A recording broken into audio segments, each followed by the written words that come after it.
Okay. Hello, guys. Welcome to the Scout Show. And I'm with the one and the only. Katie. How you doing, my lovely? I'm alright, yeah? Living the life? Yeah, trying. Where are we today? In a shed.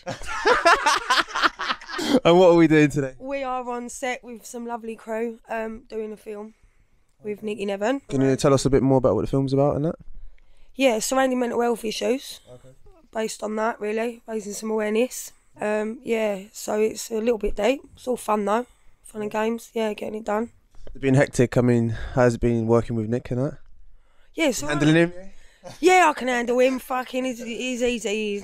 It's mad seeing him in director mode because obviously we worked together. Yeah. On the other film we done, obviously he was acting then, wasn't he? But no, he's good man. I'm enjoying it. Is there any sort of relation to the actual project itself? I know a few people in my life that struggle with mental health issues, yeah, in different ways because there's loads of different forms of it. Yeah. So I can relate a little bit. Through experience of being there. Before I go into that, I wanted to ask you, what's your next steps, darling? What are you doing? What have you got in the pipeline? Anything you want to kind of promote and shout out? Yeah, there's loads I want to shout about. I'm not really allowed. Which the ones you can do?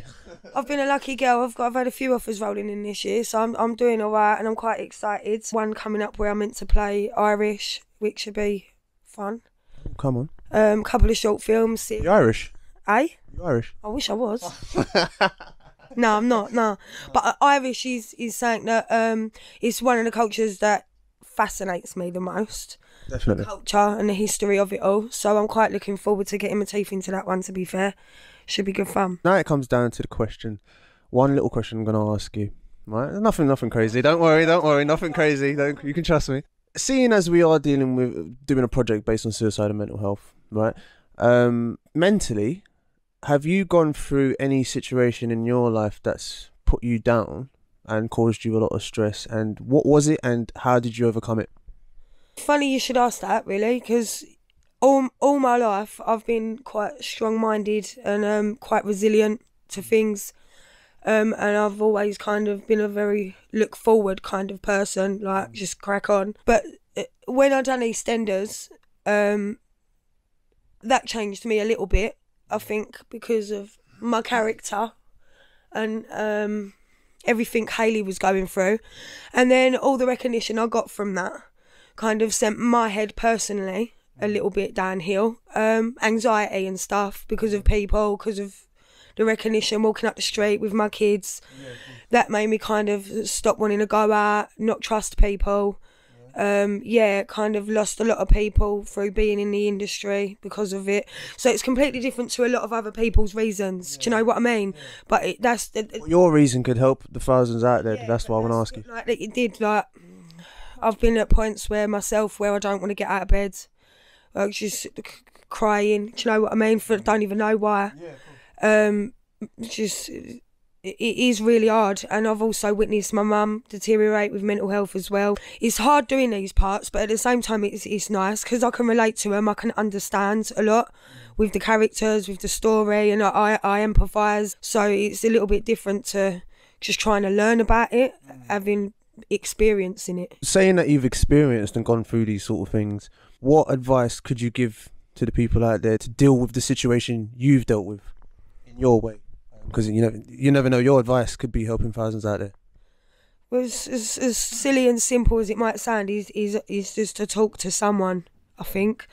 Hello. Yeah, hello. What are you saying? You alright? But no, I think it just boils down to a lot of people feel like they're going to burden their loved ones or their friends, and that they don't want to make them feel worse. But generally, when you don't open up and you don't talk to someone, you spiral more out of control yourself, and all that does is hurt the people you love around you anyway.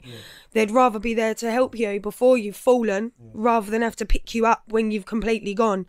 So you're better off just trying, even if it's only one person, letting someone know what's going on in your head. Do you know what I mean? So someone can at least be there for you instead of keeping it all to yourself, because there's too much going on. Like an example, the Caroline Flack situation that's happened recently. Like she was fucking loved, do you know what I mean? But she didn't realise like how many people loved her, and she didn't want to burden people. But if she'd have spoken to someone, she might still be here today. Do you know what I mean? And it's hard to say. She might not. Don't get me wrong, but I just think talking does help, even though you think it don't. Keeping it all inside just makes your head go worse. Because it makes you feel like you're all alone, right? Yeah, yeah. And you blame yourself. Of course you do. No, 100%. No, it's my fault. Oh, I should have done this, and you feel guilt and worry and like you. I can see right now you look like a lovely person. You are a lovely person. So yeah. Sorry. Nice one though. You're giving advice again that can. Everyone is kind of saying the same thing. Talk to someone, reach out, get some help. Yeah. So yeah, thank you so much for that. I mean, in terms of one more thing, in terms of anxiety, because women tend to suffer a lot from anxiety quite a bit. How do you handle yours? It's me, just be indoors with my kids. I know who's in my house. I can trust who's around me. Do you know what I mean? But the minute that I walk out the front door, it happens instantly. I don't leave my house without a hat on or glasses half the time, and I've got a snood on with my mouth covered. Like, I'm dreading the summer because I won't be wearing my snood no more. Do you know what I mean? But no, it's but it's horrible. It's not the people's fault. They don't realise it's obviously my anxiety. It's in my head, but people are the cause of it. It's just, I don't know, I should find a different coping mechanism because staying indoors and not going out ain't the answer. Do you know what I mean? But that's just, it's where I feel safe. It's where I trust being. So basically, like kind of like being around good people. Basically, people around you trust and people that you love and that. Yeah, it is. You got to be around good people, and there ain't many of them in this world left. Brilliant. Well, thank you so much, my lovely. That's been wonderful. Love and blessings, and thank you for coming on. Thank you.